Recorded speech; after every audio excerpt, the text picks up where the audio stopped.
साईं, ये ठीक तो हो जाएगी ना? साईं जल्दी कुछ करो। साईं, मेरी बेटी ठीक तो हो जाएगी ना?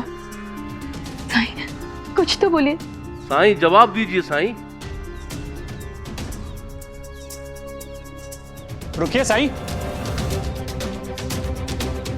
साईं रुकिए। आप कहाँ ले जा रहे मेरी बेटी को? साईं मेरी बच्ची को लेकर कहां जा रहे हैं आप? अगर इलाज नहीं करना था तो मना कर देते, पर इस तरह लेकर जाना। बड़ा नाम सुना था आपका, नाम बड़े और दर्शन छोटे। हमें यहां की भी निराशा ही हाथ लगी। आओ शांत हो जाइए। शांत नहीं रहूंगा मैं। हमसे बिना पूछे आप नवजात शिशु को ले जा रहे हैं। एक बार भी सोचा आपने इसकी मां पर क्या असर होगा? अरे उसे तो यह भी नहीं पता कि बच्ची किस हाल में है। ईश्वर ना करे इस बच्ची की हालत बिगड़ जाए तो उसकी मां की हालत क्या होगी, जिसने अपने पेट पर रखकर उसको पोसा और दर्द सह के जन्म दिया। एक बार भी ख्याल आया आपको? एक बार भी एहसास हुआ आपको कि आप बच्चे को दूर ले जा रहे हैं, उससे अलग कर रहे हैं? आपको उस मां की बहुत चिंता है जिसने अपनी बच्ची के साथ कुछ पल बिताए। अच्छी बात है, पर श्रीपाद जी उस मां का क्या जिसने अपने बच्चे को 1 साल तक पाला हो और एक इंसान की जिद की वजह से उसे ऐसी स्थिति का सामना करना पड़ गया। बताइए क्या बीती होगी उस मां पर जिसके सामने पिता या पुत्र किसी एक को चुनने का विकल्प रखा गया होगा। बोलिए।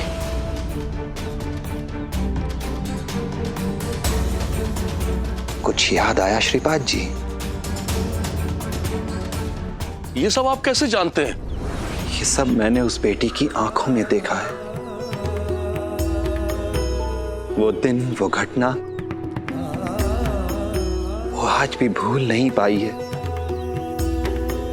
वो मंजर अक्सर उसकी आंखों में घूम जाता है।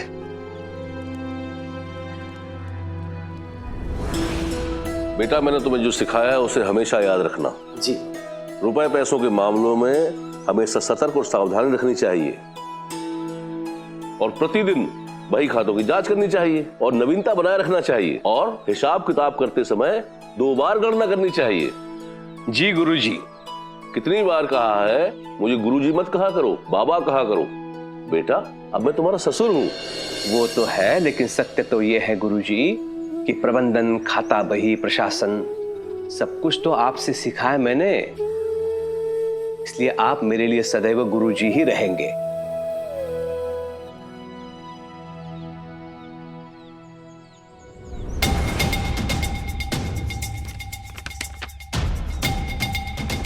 बाबा मैं ये कह रहा था कि रुक्मिणी को यहाँ से ले जाने के बजाय आप लोग यहाँ रुक जाते कुछ दिन, तो मुझे भी अवसर मिलता आप लोगों के साथ समय व्यर्थ करने का। जीजा जी साफ साफ क्यों नहीं कहते कि आपको ताई के हाथ के खाने की आदत पड़ गई है और उनके बिना आप रह भी नहीं सकते? ये सही कहा तुमने।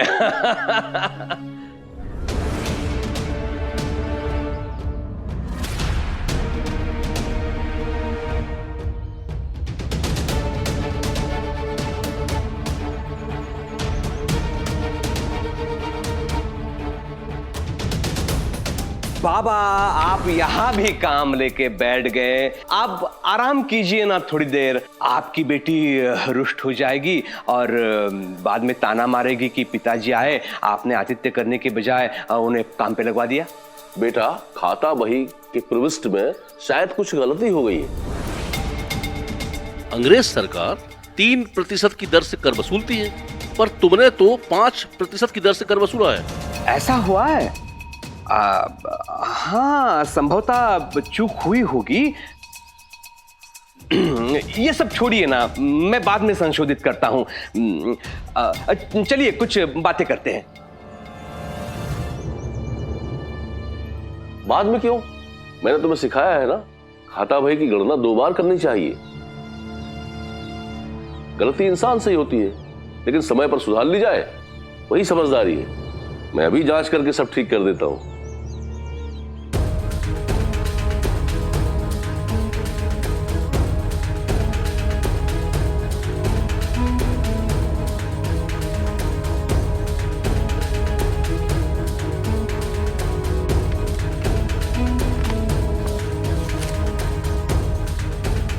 बेटा, अंग्रेज सरकार 3% की दर से कर वसूलती है और तुमने तो 5% की दर से कर वसूला है।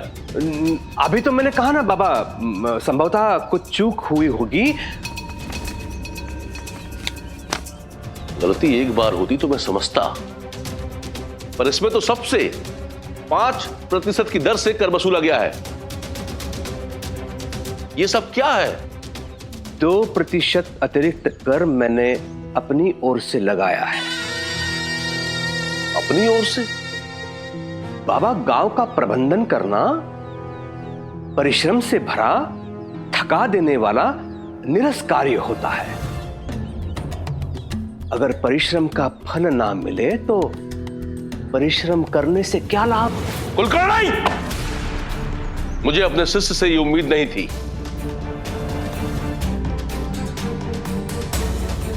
बाबा, आप इन पे इतना गुस्सा क्यों कर रहे हैं?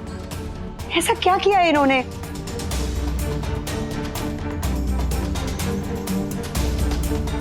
कई लोगों ने मुझसे कहा कि तुम्हारा दामाद शिरडी का सबसे भ्रष्ट आदमी है,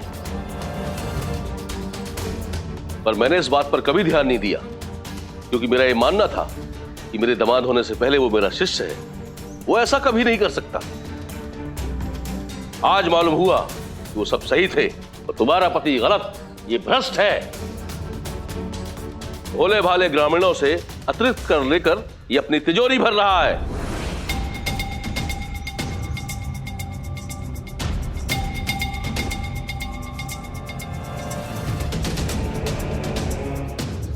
लड़की के पिता है आप, झुककर रहना सीखिए।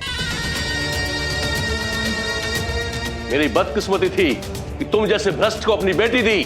अभी भी बिगड़ा कुछ नहीं, इतना ही पछतावा हो रहा है तो अपनी सुपुत्री को ले जाइए अपने घर सदैव के लिए। ओह,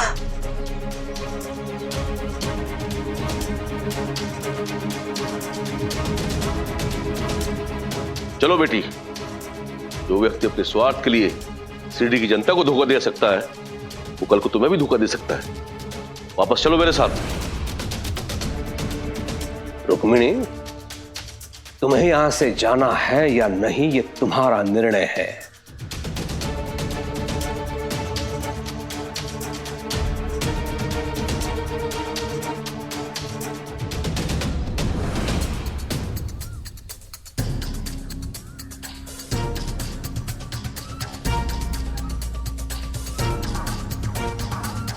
लेकिन मेरा बेटा केशव मेरे पास रहेगा, ये मेरा निर्णय है।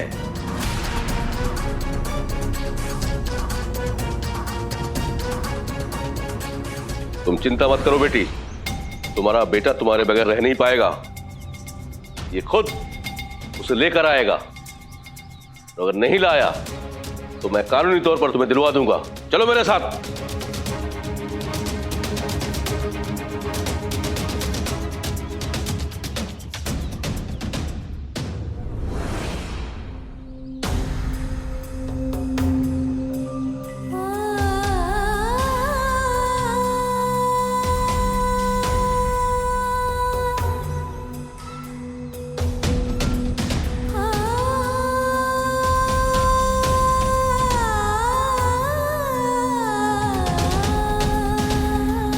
बाबा,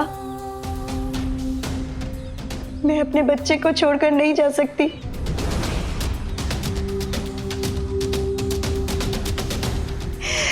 एक दिन तो क्या, एक पल भी उसके बिना नहीं रह सकती।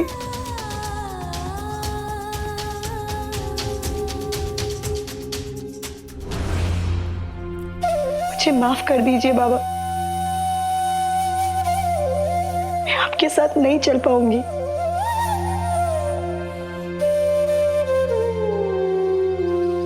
अपने पति के अपराध में उसका साथ देने का फैसला किया है तुमने।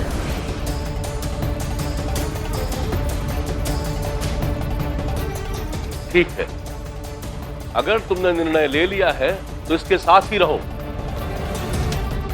लेकिन मेरी एक बात ध्यान रखना रुक्मणी, तुमने गलत आदमी का साथ दिया है, इसलिए आज से तुम मेरी बेटी नहीं। मैं समझ लूंगा मेरी बेटी थी ही नहीं। बाबा, एक शब्द नहीं सुनना मुझे। चलो यहां से, जाओ जाओ, रोकूंगा नहीं आपको। लेकिन जाने से पहले एक बात कान खोल के सुन लीजिए। दोबारा इस घर की डैडी को लांघने का प्रयास किया तो मैं भूल जाऊंगा कि आप कभी मेरे संबंधित थे।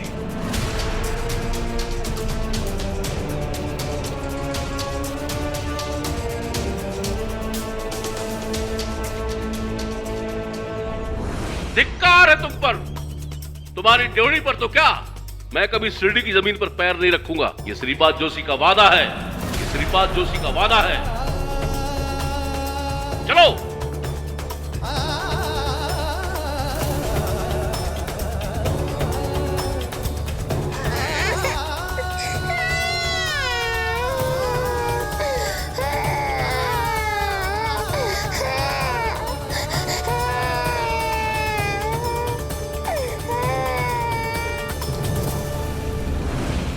केवल आपके गुस्से के कारण केशव अपने नाना नानी से कभी नहीं मिला।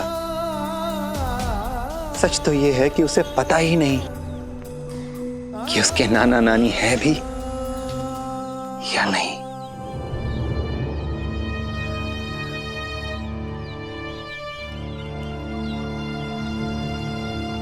और सिर्फ इतना ही नहीं, एक और मां को उसकी बेटी से जुदा कर दिया था आपने। अलग कर दिया था आपने। सिर्फ आपकी वजह से आपकी पत्नी सावित्री ने अपनी लाडली बेटी रुक्मिणी को पिछले 8 साल से नहीं देखा है। जानते हैं आप, बहुत प्यार से पाल पोस के बड़ा किया है उन्होंने रुक्मिणी को। ये सब आपको रुक्मणी ने बताया?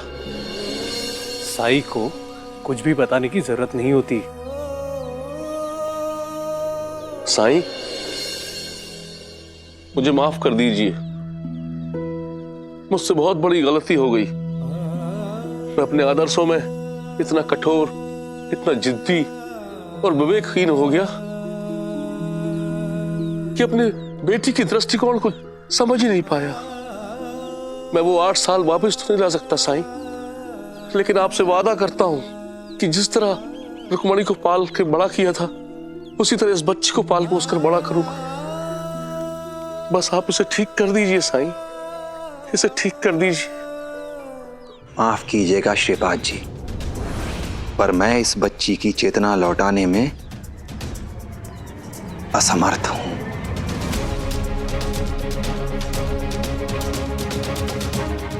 केवल एक ही व्यक्ति है जो इस बच्ची की चेतना वापस लाने में सक्षम है।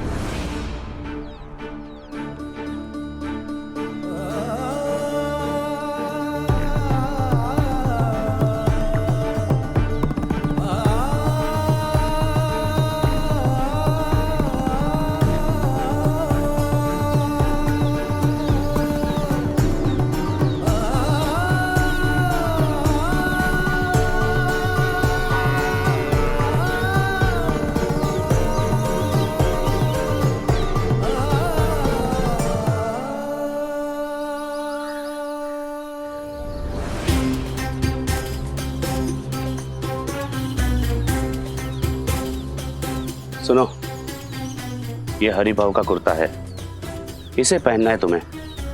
मैं हरिभाव के खेत की तरफ जा रहा हूं, तुम्हें पता है ना किसके घर जाना है।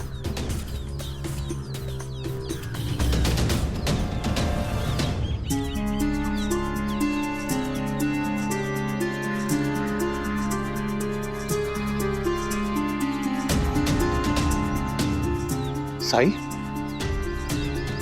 हम यहाँ क्यों आए हैं? आप लोगों से विनती है कि आप लोग थोड़ी देर यहीं रुकिए।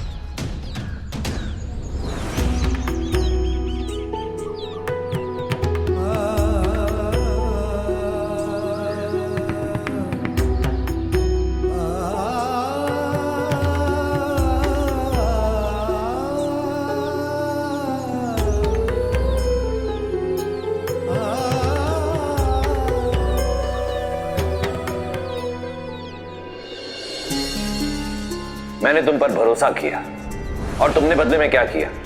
मुझे ये सड़ा हुआ अनाज दिया है। मैंने जो तुम्हारे साथ सौदा किया था वो मुझे तोड़ना पड़ेगा, क्योंकि ये सड़ा हुआ अनाज अगर मैं अपनी मिल के कर्मचारियों को खिलाऊंगा तो उनकी सेहत के साथ खिलवाड़ करने जैसा होगा।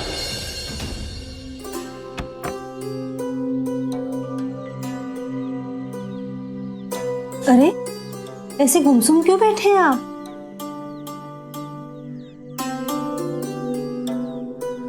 देखिए, आप उम्मीद मत हारिए।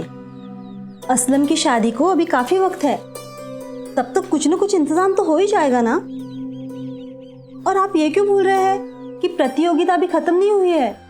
लेकिन प्रतियोगिता का क्या फायदा? इनाम की रकम तो गांव के खजाने में जाएगी ना। और बात पैसों की नहीं है, मेरी बदनामी की है। ना जाने कौन मेरा नाम खराब करने की कोशिश में लगा हुआ है। इससे पहले कभी मेरे अनाज में कोई शिकायत नहीं आई, और आज जब पहली बार इतना बड़ा सौदा हाथ लगा तो मेरा अनाज सड़ गया। ये कैसे मुमकिन है?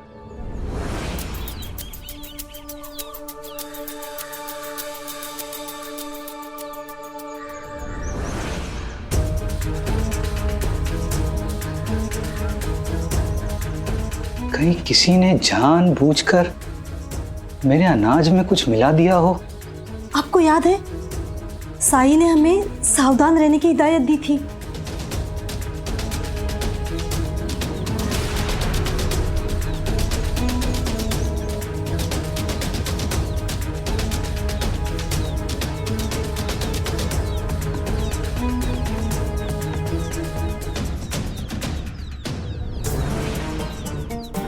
अब भरोसा रखिए, सब ठीक हो जाएगा।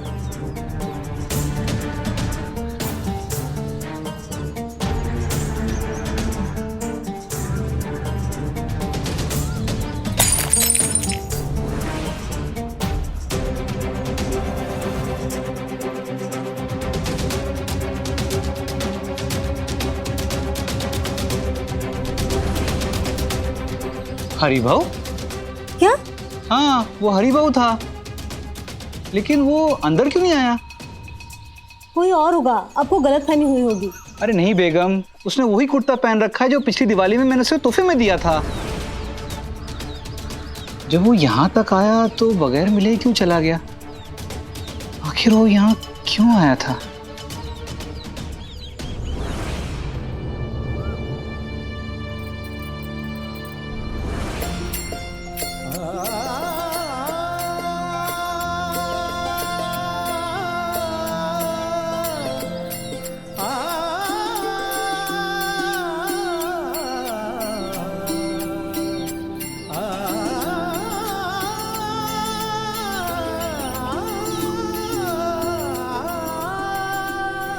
प्रणाम साईं। ये बच्चा किसका है?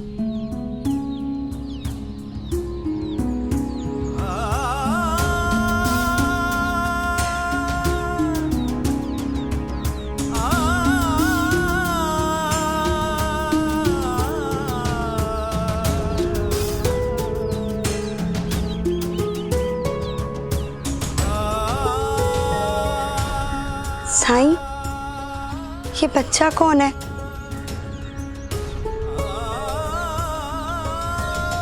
और इसका शरीर इतना ठंडा क्यों पड़ा है?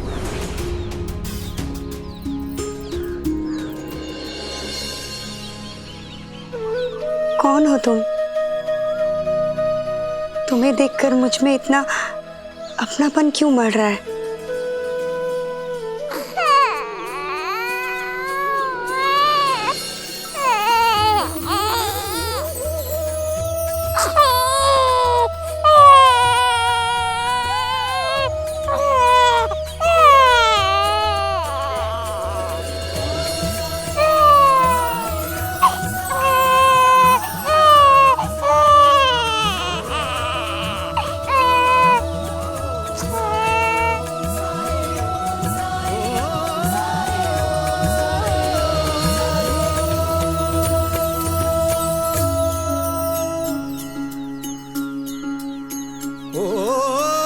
जब कठिनाई छाई तू ही याद आया, भटके राही को तूने रास्ता दिखाया, तूने भक्तों का बेड़ा पार लगाया, तेरी महिमा मेरे साईं कौन जान पाया। ओम साई ओम साई ओम साई ओम साई ओम साई ओम साई ओम। किसका बच्चा है ये साईं?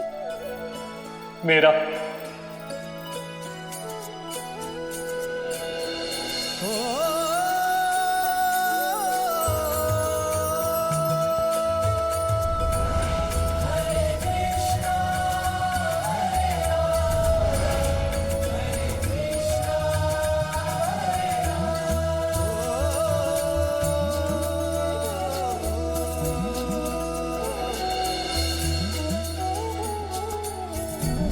बहुत जल्द इन्हें शुभ समाचार मिलने वाला है।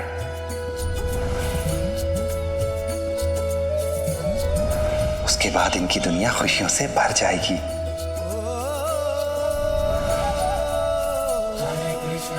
ब्रह्म कमल,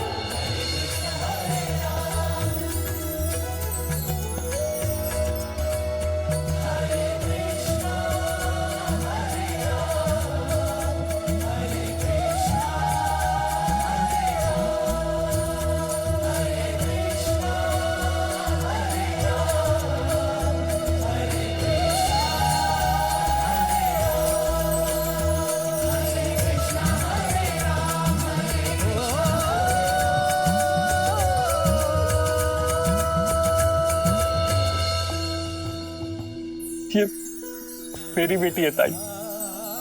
गणेश,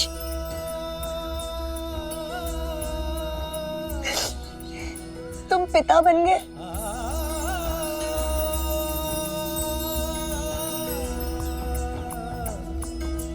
आप भी तो बुआ बन गई ताई।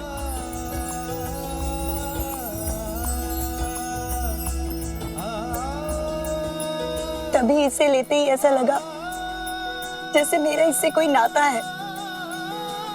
याद है तुम्हें, मैं तुमसे हमेशा कहा करती थी कि जब तुम्हारी शादी होगी और उसके बाद जब तुम पिता बनोगे तो मैं तुम्हारे बच्चे को पालूंगी। और तुम हमेशा गुस्सा हो जाते थे और कहते थे, अच्छा ताई, फिर मेरी बीवी का क्या होगा? आप सच ही कहती थी ताई। इसे जन्म तो गौरी ने दिया है, लेकिन जीवन आपने दिया है।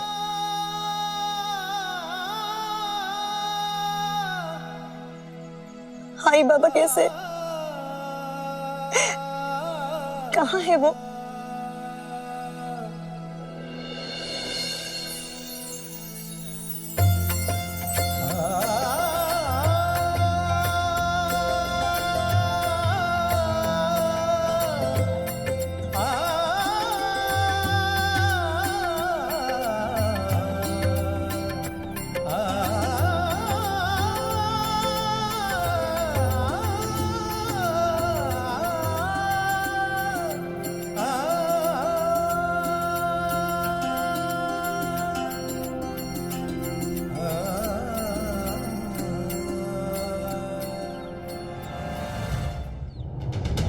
अपने पति के अपराध में उसका साथ देने का फैसला किया है तुमने, लेकिन मेरी एक बात ध्यान रखना रुक्मणी, तुमने गलत आदमी का साथ दिया है, इसलिए आज से तुम मेरी बेटी नहीं।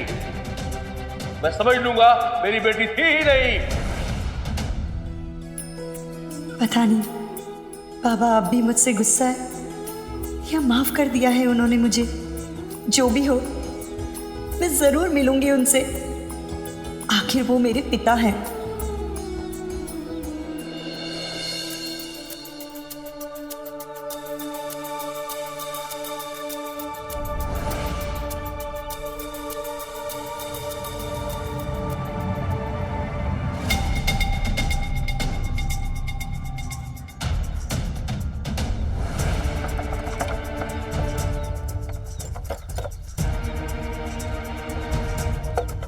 ये तो केशव के पिताजी की गाड़ी है।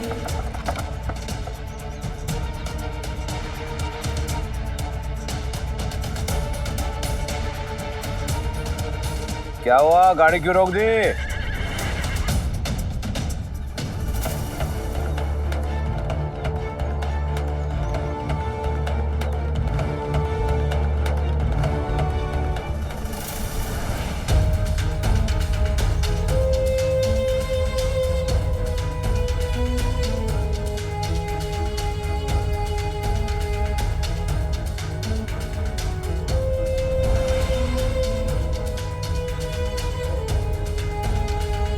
सुल्तान के मन में संशय के बीज तो बो ही चुका हूं। अब बारी हरि भाव की है।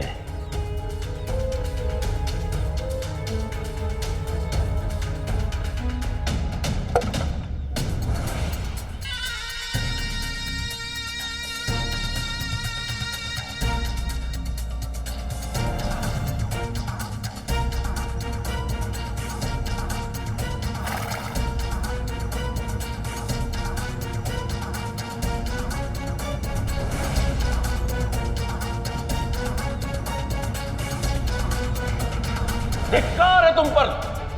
तुम्हारी ड्योढ़ी पर तो क्या, मैं कभी शिरडी की जमीन पे पैर नहीं रखूंगा। रुक्मिणी!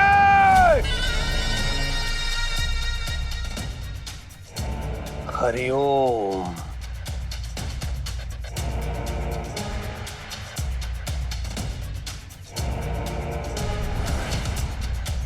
क्या कहा था आपने?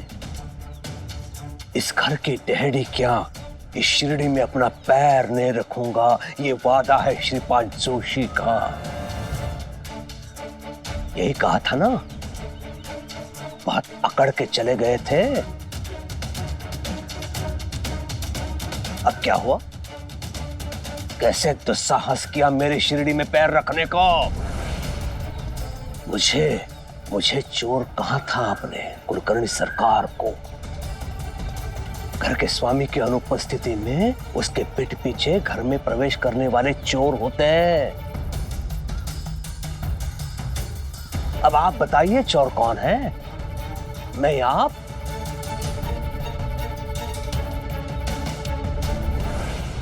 आई।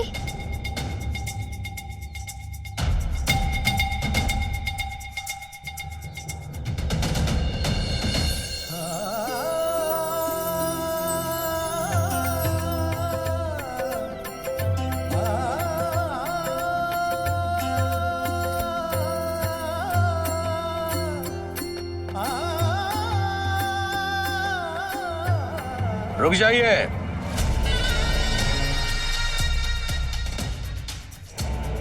खबरदार जो किसी ने मेरे बेटे से मिलने की कोशिश की।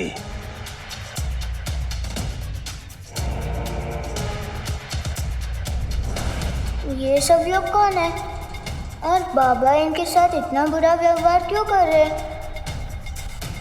अभी के अभी सब यहां से निकल जाओ, वरना मैं शिरडी के बाहर फेंकवा दूंगा तुम लोगों को। और ये कुलकर्णी सरकार का वादा है, और कुलकर्णी सरकार कभी अपना वादा तोड़ते नहीं है।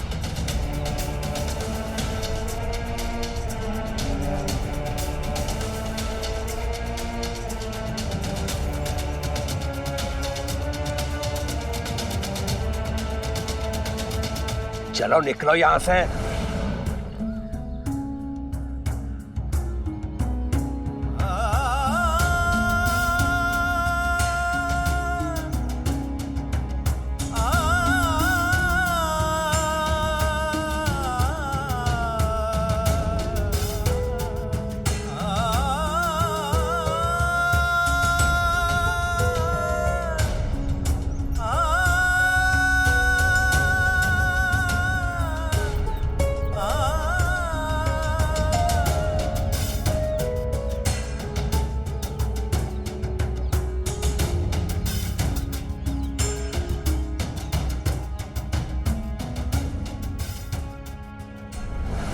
जोशी जी शिरडी में क्या कर रहे हैं और ये कुलकर्णी सरकार उन पे चिल्ला क्यों रहे हैं? आई बाबा, चलिए चलते हैं यहाँ से। नमस्कार जोशी जी।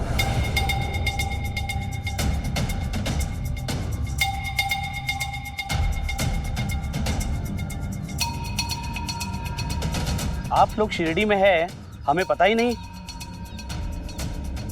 साहब को पता चलेगा तो मुझ पे बहुत नाराज होंगे कि मैंने आपकी कोई खातिरदारी नहीं की। आप लोग सब मेरे साथ चलिए, साहब को आपका स्वागत सत्कार करने में बहुत खुशी होगी। बहुत बहुत धन्यवाद नंदलाल, हम अवश्य चलते, अभी जल्दी में है। आज ही हम दादा बने। इस बच्ची को इसकी माँ के पास ले जाना है और माँ और बच्ची के पास रहना हमारा बहुत जरूरी है। मैं वादा करता हूं कि मैं शीघ्र ही रत्नाकर जी से मिलूंगा। जी, जैसा आपका आदेश। और हुजूर, गवर्नर साहब को हमारा सलाम कहिएगा। जरूर।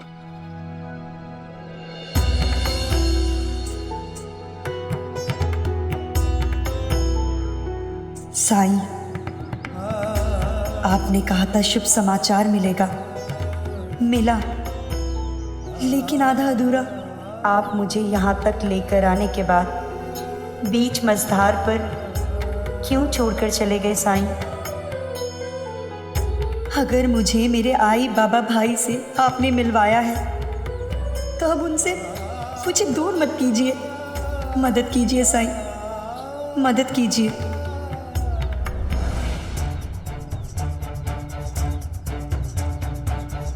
रुकिए हुजूर।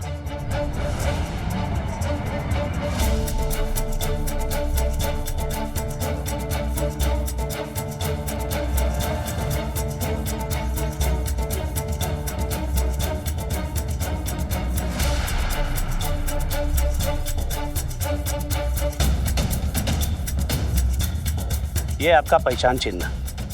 शुक्रिया। शुक्रिया।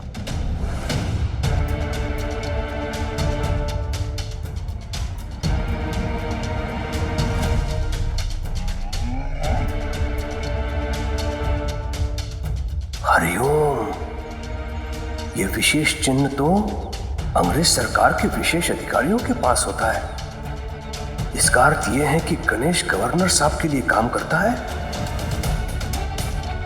ये रुक्मिणी का छोटा भाई इतने बड़े पद पर।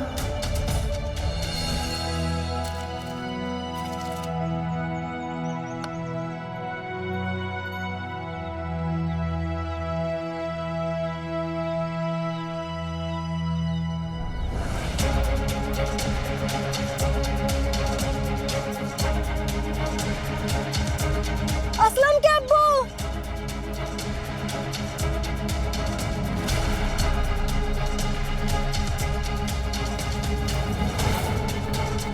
या खुदा,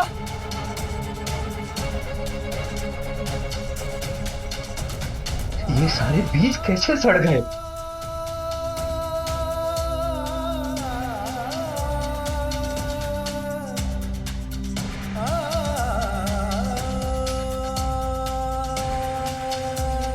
सारे बीज सड़ गए।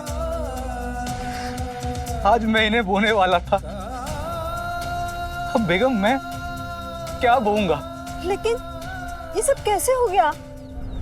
तुम्हारा कोई दुश्मन है? यहाँ कौन मेरा बुरा चाहेगा? कोई ऐसा हो सकता है जिसे तुमसे ईर्ष्या हो, जो ना चाहता हो कि तुम उससे ज्यादा तरक्की कर जाओ। अब मुझे भी यकीन होने लगा है, रत्नाकर जी सही कह रहे थे। कोई है जो मुझसे जलता है और जिसने जानबूझकर ये सब किया है। लेकिन ऐसा कोई क्यों करेगा?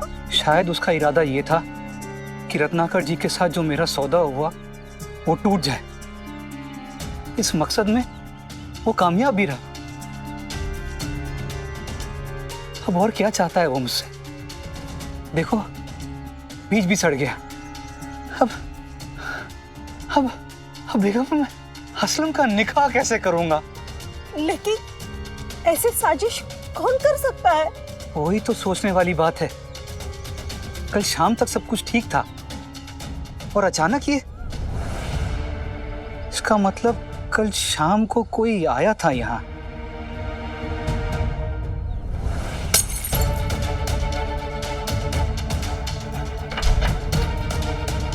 हरिभाऊ, कोई और होगा, आपको गलतफहमी हुई होगी। अरे नहीं बेगम, उसने वही कुर्ता पहन रखा है जो पिछली दिवाली में मैंने उसे तोहफे में दिया था।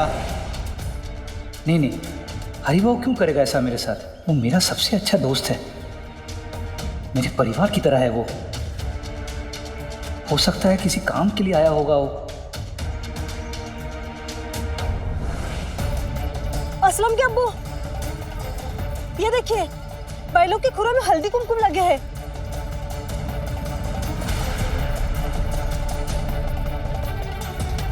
कल तो हरिभाऊ खेत में ले गया था बैलों को, और बीते शाम वही बांध कर गया था खूंटे से। कुछ भी हो, मैं यकीन नहीं कर सकता कि मुझे नुकसान पहुंचाने के लिए हरिभाऊ कुछ ऐसा वैसा काम करेगा। उसे तो ये भी नहीं मालूम कि रत्नाकर जी के साथ अनाज बेचने का सौदा हुआ था मेरा। सुनिए, ये जो हमारे साथ हो रहा है ना, उससे मुझे बहुत फिक्र हो रही है। मेरे ख्याल से हमें साई के पास जाना चाहिए।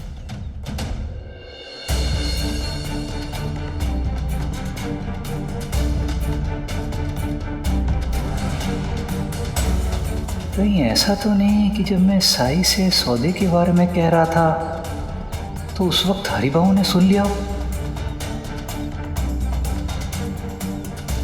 लेकिन मेरे साथ ऐसा नहीं करेगा हरिभाऊ।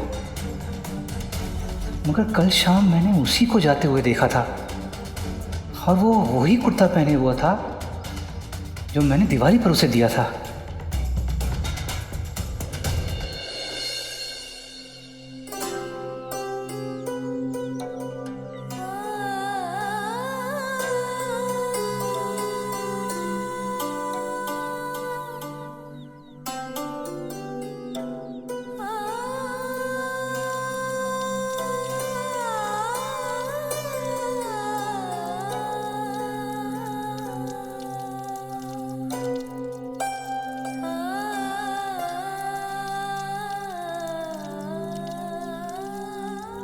किसका बच्चा है ये साई?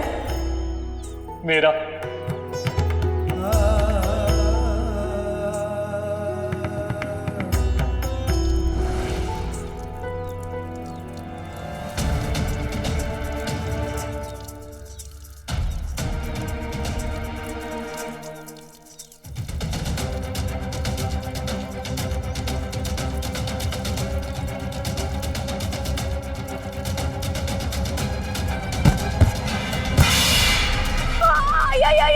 मर गई।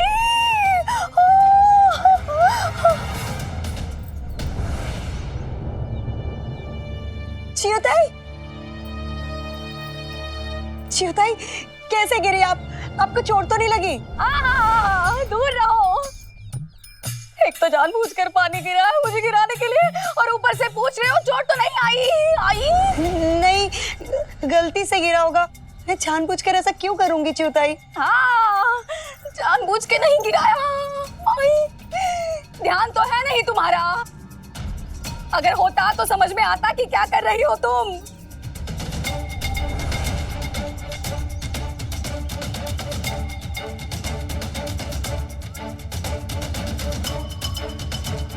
देखो, एक ही पौधे को सारा पानी डाल दिया, बाकी पौधे क्या करेंगे? सूख कर मर जाएंगे बेचारे। और ये ऐसे पानी बर्बाद करोगी ना तुम, तो हम लोग क्या पिएंगे? शुक्र करो वहीनी, दादा नहीं है वाड़े में। अगर दादा ने तुम्हारी ये सारी हरकतें देख ली ना, तो तुम्हें वहीं भेज देंगे, उन्हीं लोगों के पास, उन्हीं के पास जिनके ख्यालों में डूबी हुई हो तुम आजकल। मत कहिए, आई आई आई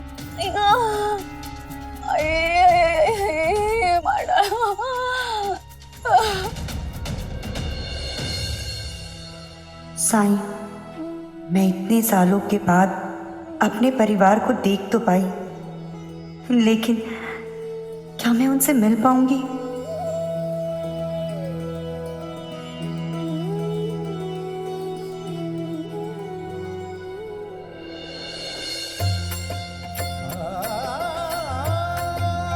आपने मेरी बेटी को नया जन्म देकर मुझ पे बहुत उपकार किए हैं साई, बहुत बहुत धन्यवाद। राम जी भला करे। बस हम निकलने ही वाले थे साईं। फिर मैंने सोचा कि जाने से पहले आपसे मिलता चलूं। मैंने सपने में नहीं सोचा था कि इस जिंदगी में शिरडी में कदम रखूंगा, लेकिन मेरी नियति में आपसे मिलना लिखा था। आपने मेरी आंखें खोल दी साईं। अब तक मैं अपनी जिंदगी गलत धारणा से जी रहा था। मैंने अपनी बेटी को भी गलत समझा। मेरी गलतियों की वजह से उसने बहुत दुख झेला, जबकि वो अपना धर्म निभा रही थी। मैंने अधिकार जताकर उसे उसके मायके वालों से दूर रखा। मैंने ये बिल्कुल नहीं सोचा कि मेरी जिद के कारण उसे कितना दुख हुआ होगा। कल जब मैंने रुक्मणी को देखा तो उसकी आंखों में बहुत पीड़ा थी साईं। मैंने उसे उसकी आई, भाई और बाबा से दूर रखा। आपके कारण 8 साल बाद मैं अपनी बेटी से मिल पाया, पर अफसोस कि उसे सीने से नहीं लगा पाया, उससे बहुत सारी बातें नहीं कर पाया, उससे माफी नहीं मांग पाया। पानी में लाठी मारने से पानी तो अलग नहीं हो जाता श्रीपाद जी, और विरह की पीड़ा जितनी गहरी होती है, मिलन भी उतना ही सुखदायी होता है। ओ सुख दुख आने जाने हैं और साए, बाबुराए मनवा तेरा लज न जाए।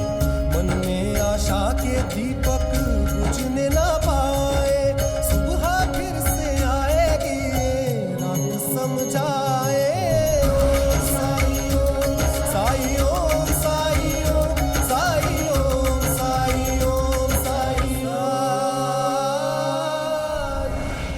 ऐसे और भी मज़ेदार वीडियो के लिए हमारे चैनल को लाइक, शेयर और सब्सक्राइब करें।